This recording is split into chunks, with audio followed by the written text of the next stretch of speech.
Hey everyone, I am doing a rear brake job on a 2007 Chevy Uplander. The rotors are in good shape, so I'm just doing a pad change. So I'll show you what I got going on here. Alright, so every time I do an oil change, I always check the pad thicknesses on the front and the rears while I also do my tire rotation. So every oil change I always do tire rotation, and while I'm at it I check the pad thickness. So on the back I saw the pads were thin, so I got some new pads. The rotors are fine, they weren't rubbing on the rotors yet. Rotors are nice and smooth, so I am going to show you what these pads look like. Alright, so I already finished one side, and this is what the inside pad on the driver's side back looked like. It's like a wedge. It was getting ground down unevenly, but it was down to the middle on this side, so good thing I replaced it. The outside pad was good, still had some more wear on it, but you know, couldn't let them go any further with the way the inside one was. So I got new pads. I got some Reassembling pads from Rock Auto. They got the best prices, and Reassembling are good pads. I know that since I worked at Napa Auto Parts for 12 years. So got these, they're good pads. Came with the new shim hardware. And then I always use disc brake quiet on it. So CRC brake disc quiet, it really helps. And then I use the Sil Glide, or the ceramic brake grease, to go right where the pad slides in that shim on both the top and on the bottom. The outside and the inside both have it. So to do this brake pad change, you have to take the tire off, and I took my buzz wheel and buzzed the lip down here and then a little bit here, just on the van. It's frozen on here. I tried getting it off, even taking that thing out and hitting it with the hammer a few times. It wouldn't come off, but I didn't want to hurt it. It's a good rotor. The inside looks like that too. It's not wavy. I'm running my thumb over it. It's not wavy. I mean, it has little grooves in it, but that's just normal. So I just took my buzz wheel on it. I didn't want to hit it with the hammer too hard. So, yep, this doodad right here. And so, to turn the inside of this caliper in, you do need to either just use a pair of pliers, stick it in there and crank it. But I got this from Harbor Freight. Little doodad here has the two little pins on it to go into the slots on the caliper, and then you just turn it clockwise to crank it in. And this whole kit came with all these different pieces. I got this at Harbor Freight. It was 50 bucks. So there's the box. Not bad, and you know what? I am always working on cars, so I'll probably use it again. So you crank that in, then you take the old slides out, put the new slides in. I bend the tabs a little bit to kind of hold it in place. Then you put your Sil Glide in, brake quiet on the backs, put the pads in, put the bolts on, and then use some blue Loctite on the caliper bolts on the back. I didn't take the slide pins off. They were moving back and forth freely. Funny story about the caliper bolt and using Loctite is I helped somebody who was broke down on the side of the freeway because they lost the caliper bolt. They just had their brakes done. Caliper bolt came right off. There was still another one in there. I checked it. It was super loose, so I ran to the parts store, had it in stock, a new bolt. Got them a new bolt. It was $8. Came out with some Loctite. I think I used reg Loctite on that one because they were both new bolts, and they were very loose. So I put some red Loctite on it, put it back together, and they are off on their way. You just got to get the tire back on, and then I'll show you more details on the other side.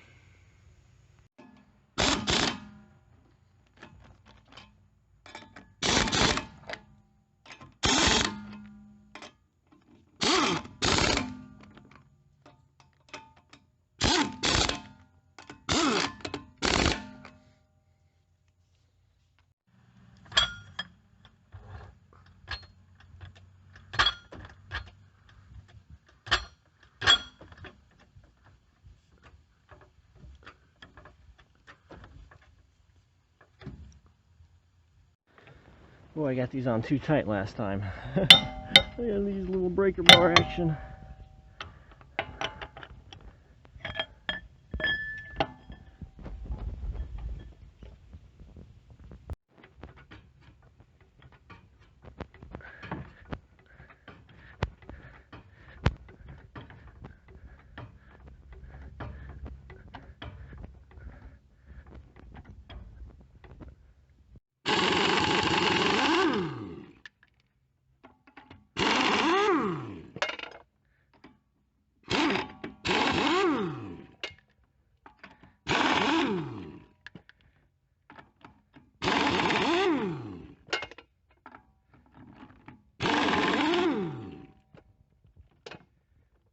Alright, by the way, the lug nuts are 19 millimeter, and the back bolts on the caliper are 15 millimeter.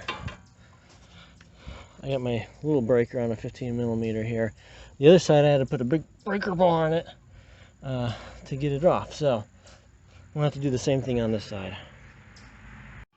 If when you're in here and you're using a 6-point socket, you don't have the handle where you want it to get a breaker bar on because it runs into the side here. Take your 6-point socket off, turn it one notch over inside, and then you'll be in a different position. Alright, yep, now I'm in a different position, pointing down there, more towards the ground, but I'm not all the way into the ground, so I can get my breaker bar on now.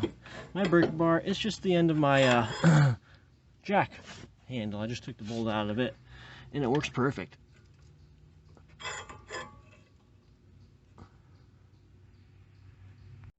Once you get those two bolts loose, you can use one of these bad boys to help you speed up your time.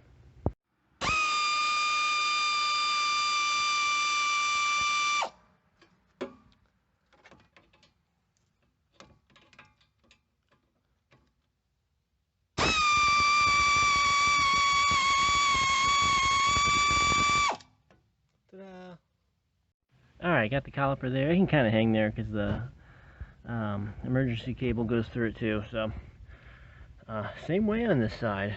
The inside pad's shaped like a wedge down to the metal. Rotor looks really nice on both sides, so still I caught it in time. Outside one still had some pad left, so we'll get those new pads on it. I already put that stop quiet on it. You're supposed to let it sit for 10 minutes, so it's already been 10. And same thing over here. I'm going to take that buzz wheel and kind of grind down that lip. With all of my air tools, I put 3 drops of oil right in the nipple before I use them. So I did that on all of these air tools before I used it today. But here we go.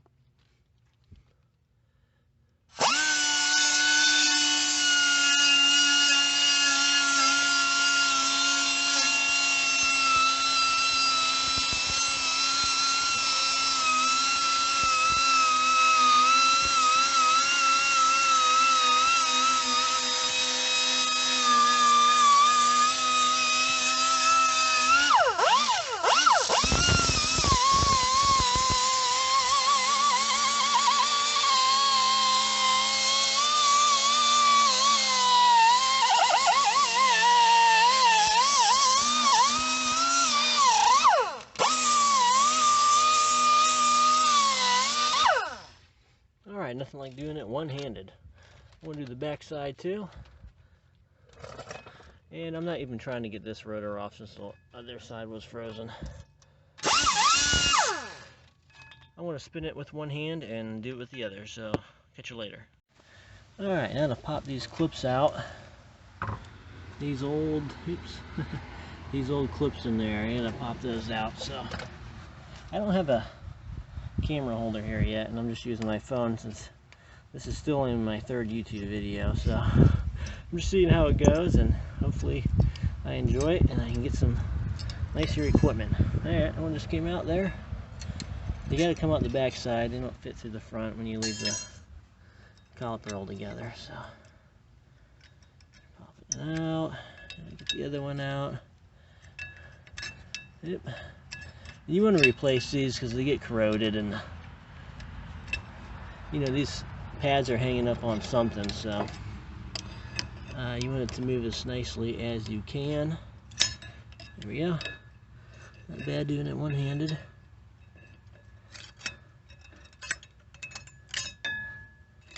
There you go. And let's see if this baby moves in and out easy. Yeah, it's moving in and out real easy, just with the press of my hand. So we can get those new glides on. Alright, so these new glides got to go on roughly the same way as they came out. They got to go in through the back side. Oops, I'm sorry. There, now you can see. They got to go through the back side, like so. And I'm trying to do this while looking at the camera screen. But yeah, they just go down like that. See, they're, even though it's sticking up here, it's flush here, so it's all the way in. And then you just want to do the same on the other side, and then bend these two tabs down as much as you can. So let's see. Yep, there we go on the other side. It's going, it's going. There we go. Press it in there. Yep. It's in there. That tab's flush. Flush on the other side, and I'll get these tabs bent down. Alright, got them bent. You really only need to bend the little tab there. So, that big one here, it doesn't bend that easy. So just do that. And then put your grease on it. Spin around with your finger in there, and the caliper's ready. Oh, you know what we forgot to do? We forgot to turn the piston in. See how far it's sticking out? That needs to be turned in. But those are the two notches that the tool will fit in, or you can get some pliers and try to crank it with some pliers. And remember, that goes clockwise to get in. Alright, yep. Those are the two tabs that go in those two tabs I just showed you in the caliper. Go in there and then crank it clockwise. So I set the camera down here since I don't have a camera holder. I got that cranked all the way in. As you can see, once you get it all the way in, it'll just spin and not going anymore. So once it's down that far and just spinning, you're good. And your first crank is hard, but once you get it freed up, it's easy to spin in. So now we can continue on with getting the other guide in and getting that sill glide in. I got that sill glide grease in there, and just use my pinky to smear it around in there. So I'll give that a wipe and we'll get those pads in. Alright, remember the pad with the this prong here for when the pad material gets low. That goes on first. This is the inside pad. Alright, got those pads in. Just pop them in the pins. The little nubs just go in, or the glides. The little nubs just go in the glides. And then slide the caliper on the rotor and put the top bolt in there to hold it in place. And so it's hanging there nicely. And then you got to get your other bolt here. That bolt there. Put that blue Loctite on it. Just a little bit right on the ends. Ooh, that's a lot. That's too much. That's okay though. It's just blue Loctite. It won't get hard. And I made a mess, but that's doing it one-handed. Use two hands. And then you want to get this back. You gotta fish it back there and find it. I know you can't see it. I can't see it either. So there we go. Get that going. Thread it in there. Goes in easy. Comes out hard, goes in easy. There we go. Now that one's holding in place. We can remove our top one again here. And put our blue Loctite on it.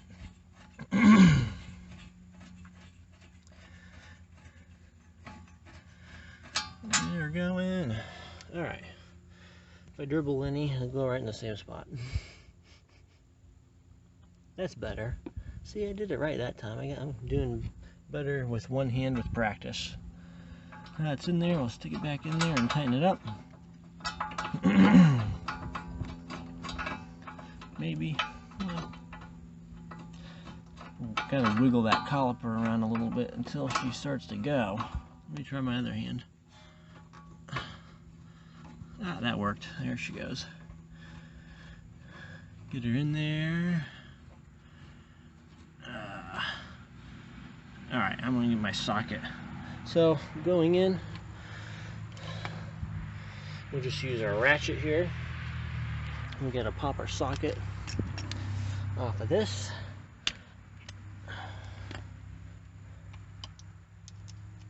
Get it on there. Ta-da! Alright, we're going to tighten it down.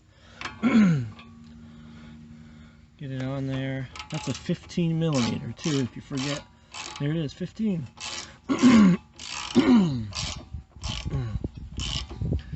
Tight. We'll go down and do the bottom one here. It's like a drum.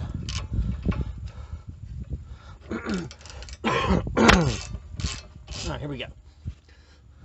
Oh, you know what? I forgot to take my Zyrtec today. That's probably why my throat's getting a little froggy.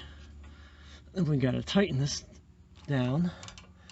And then that's it. Ta-da! Then just put the tire back on. Alright, got the tire on. And then I start every lug nut by hand because I do not want to strip these out by cross-threading them.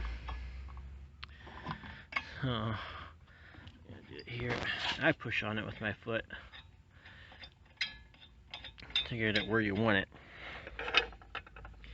And once I get all these started, then I will use my impact to drive them on. I do not tighten them with my impact, even though they were over tightened to get them on. What you should do is use a torque wrench, find the spec of the lug nut to tighten them down. But the only thing I do that on is my Camaro. And since I've been working on cars, I've never used a torque wrench to put lug nuts on, except for my Camaro. That's a different story though. My dad's a mechanic. He never used a torque wrench either, so I do go in a star pattern. So you go back and forth. Oops. Go back and forth.